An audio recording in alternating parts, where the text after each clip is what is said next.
아주 어린 아이, 갓 태어난 아이를 위한 교육. 그러니까 뭐 사실 교육이라기보다는 이제 사랑, 또 관심, 애정, 또 신체적 접촉 이런 것들이 더 중요한데 그거 말고 진짜 교육이라고 했을 때 어떤 교육을 시킬 것인가. 많은 분들이 사실 아이를 이제 기른다 했을 때 특히 교육적 측면에서는 굉장히 거부를 좀 하시는 분들이 많아요. 아이에게 무슨 교육이 필요하냐? 놀면 되지. 그러신 분 중에 굉장히 많은 수가 어렸을 땐 그렇게 생각하다가 이제 초등학교 딱 들어가기 전에 우리 아이만 뒤처질 것 같으니까 엄청난 또 학습을 강제적으로 시킨단 말이에요. 아이의 동의 또 그런 거 상관없이 막 시킨단 말이에요. 그러니까 이제 혼란에 빠지고 학교 가서 또 공부시키세요 이러면 놀게 해야지 이런 철학이 그냥 다 무너져 버리는 거죠. 그건 어찌 보면 철학 부재예요. 어떤 교육을 해야 될 것이다. 우리 아이가 어떤 아이가 될 것이다. 어떤 방법으로 부모가 양육하겠다 이런 게 전혀 없는 것이죠. 그래서 일단은 이제 교육적인 측면에서 포커스를 두고요. 유아기, 갓 태어난 아이한테 어떤 교육이 필요하냐. 다른 무엇보다 긴 대화, 많은 대화를 풍성하게 해줘야 됩니다. 그러니까 말들로 어마어마한 성찬, 아주 푸짐한 성찬을 만들어 줘야 돼요. 근데 흔히 우리가 아주 갓난아기가 응애응애 하고 있는데 무슨 대화가 가능하냐? 무슨 말을 알아들을 수 있느냐? 그래서 이제 아이는 요람 같은 데다가 두고서 뭐 그냥 자기 할 일을 한단 말이에요. 물론 아이가 못 알아들을 수는 있죠. 대화를 할 수는 없지만 그런 과정을 통해서 익히는 거라고 생각하시면 돼요. 아무것도 모르는 아이가 어떻게 세상을 이해하고 언어를 습득하는가? 그런 것들을 많이 접함으로써 가능한데 그것도 풍성하게 접해야 되는 거죠. 수학이든 과학이든 어떤 분야에 탁월해지려고 하면 그 분야에서 다루는 어휘, 그 어휘력이 있어야 돼요. 어휘적 감각. 예를 들면 우리가 지금 초등학교에서 수학 시간에 직각을 배우는데 직각이 초등학교에서 교과서 3학년 1학기 어떤 방식으로 표현되느냐 하면 종이를 딱 접었어요. 두 번 접었을 때, 두 번 접었다 펼쳤을 때 생기는 각, 이게 직각이라고 하더라고요. 근데 이 설명은 굉장히 어색해요. 정확한 설명도 아니고. 그럼 직각이라 했을 때 직은 무엇이고 각은 무엇이냐?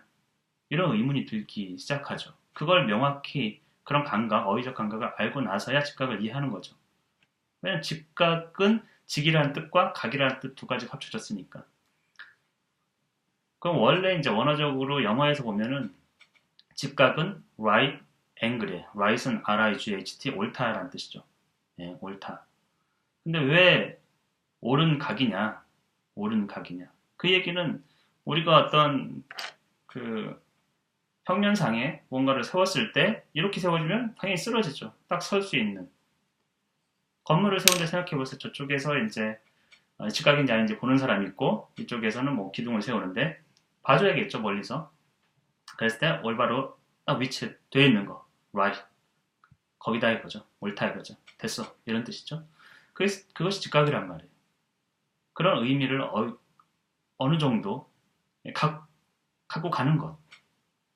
또 하나는 수학에서 집합에 보면 유니버스가 있어요.